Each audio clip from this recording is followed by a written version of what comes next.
पाठीमागील काळात वाल्मी कराडने 140 शेतकऱ्यांची फसवणूक केली.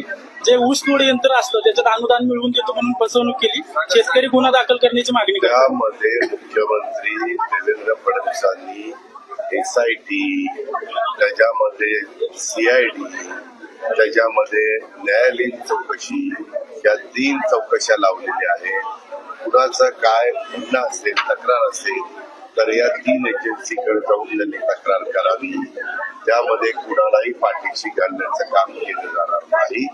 सगळ्यांना कायदा सुप्रिया सुळे म्हणतात की सर्व आरोपींवर कारवाई का केली जात बाकीचं कोण काय म्हणतं त्याशी केलं.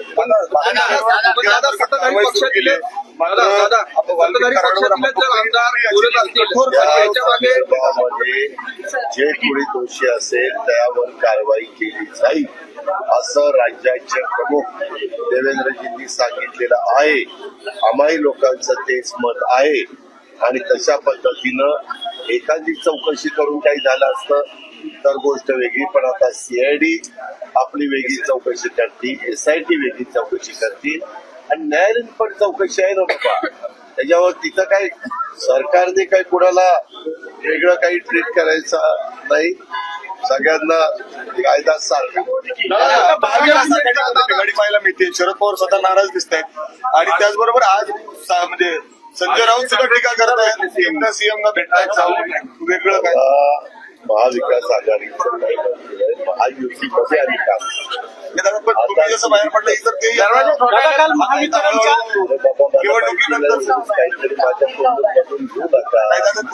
मला महाविकास आघाडीचं माहिती नाही, महायुतीचं आणि सरकारमधलं जर काही असेल तर आपण विचारू शकता. धन्यवाद. महावितरणच्या एका उपकेंद्राचं तुम्ही उद्घाटन केलं, परंतु खासदार सुप्रिया सुळेंनी नाराजी व्यक्त केली की आमंत्रण उशिरा देण्यात आलं आणि मुख्यमंत्र्यांना पत्र पण मुख्यमंत्र्यांना दिलेलं आहे. ऊर्जा खातं मुख्यमंत्र्यांच्याकडे आहे. मुख्यमंत्री तपास माहिती घेतील आणि त्याच्यातनं कोणती योग्य कारवाई करतील. धनंजय मुंडेंच्या राजीनाम्याची मागणी जोर धरते दादा. त्या संदर्भामध्ये कितीदा तेच सांगायचं, जे कोणी त्या एकंदरीत चौकशीमध्ये दोषी असेल त्या सगळ्यांवर कारवाई आरोप झाले त्या वेळेस त्या नेत्यांनी मंत्र्यांनी राजीनामे देऊन बाजूला झाले, चौकशीला सामोरे गेले. तुम्ही त्यांना पाठीशी राहतात असं वाटत नाही का? चौकशीला सामोरं गेलं, तुझी चौकशी केव्हा होईल?